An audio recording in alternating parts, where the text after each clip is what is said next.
Welcome to this special interview on the personal side of medicine, offering a unique perspective on the values and the principles that have shaped the person who wears the white coat.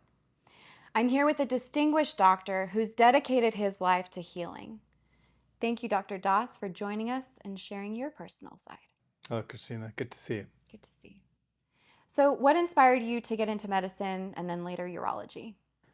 Well, I think the first inspiration was most likely my father. He was a physician. I saw him every day. I saw him how he changed people, even on casual conversation at the house, as well as sometimes bringing his work home and sharing it with us.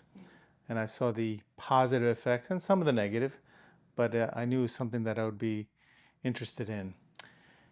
So the inspiration to become a urologist uh, after that, as I got into medical school, was mostly personal. My brother was born with a serious urologic condition that required emergency surgery when he was 8 days old.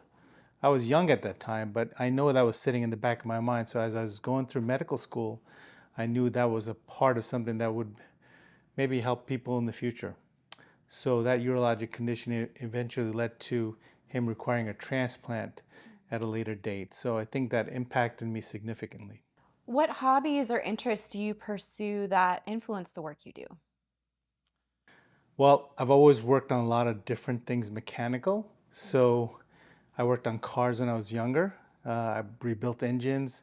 I rebuilt homes, at least my parents' house and stuff. So I was always using my hands. But the other thing I'm a passionate about is about sports. So I think tennis is a big thing that I do a lot.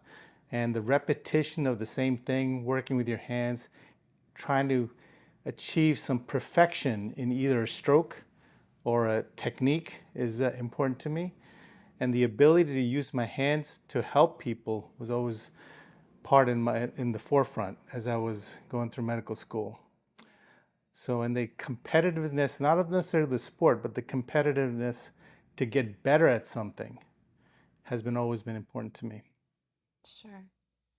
What's most inspiring and motivating about the work you do?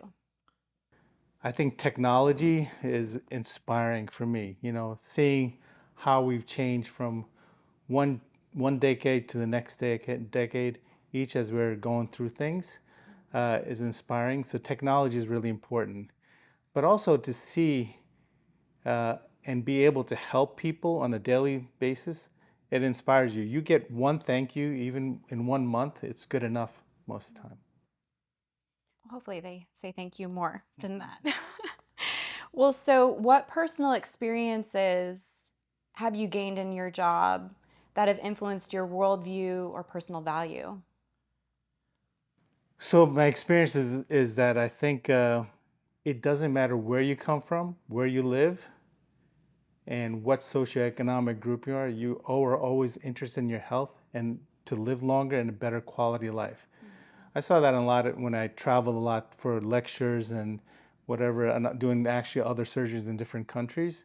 You saw that the same look on their face and a patient's face or families, they want to get better, and that part, if you can get to it and make them better, um, it's definitely inspiring. What do you believe are the most important technical and personal skills that a successful urologist should possess? I don't know if it's technical or a special skill. The most important thing you can bring is kindness. And whether that's a personality trait, but kindness always is traversing. The fact that we're in medical field, I think we always want to perform better and be better at something. So technically, you're always going to get better if you have that drive to get better, to be kind, and to help people is a privilege, and I appreciate that. Well, so how do you cultivate skills, the most important skills of effective communication and building of trust between your patients and their families? So part of it is just sort of reading the room, to be honest with you. It's interesting. You walk into a patient's room. They're not a patient. They're a human being. go with the flow. And I think as long as you're honest, sincere, and kind, you're always going to get that trust, or at least get to some point. Now, if they doubt you, they doubt you. But trust is the first step in healing anyone's issues, you know. Um, and if you do that naturally, that's where it becomes better for the physician as well as the person on the other side.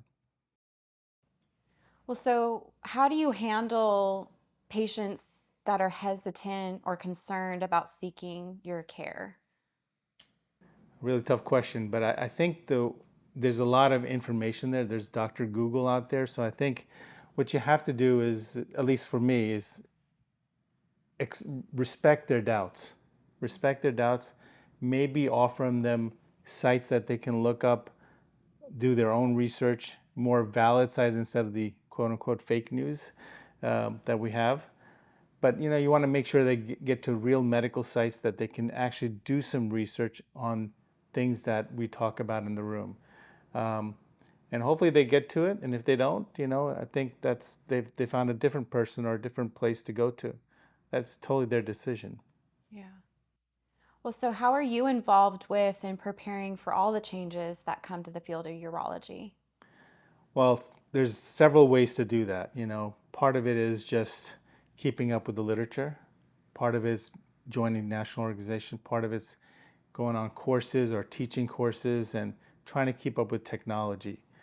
Both technology, technique, even involvement of AI in certain ways, and being part of that discussion. So I try to do that, and I'm involved in many teaching projects, teaching courses, and so we keep on doing that and writing about our experiences. Well, your dedication to your patients and your profession is really inspiring, and we wish you all the best in your continued efforts to make a positive impact on the world. Okay, thanks, Christina. Of Good course. talking to you. Yeah. Let us all take a moment to stop and reflect on the principles and values that shape our own lives and that we can have a positive impact on this world around us. Until next time, this has been a special interview on the personal side of medicine.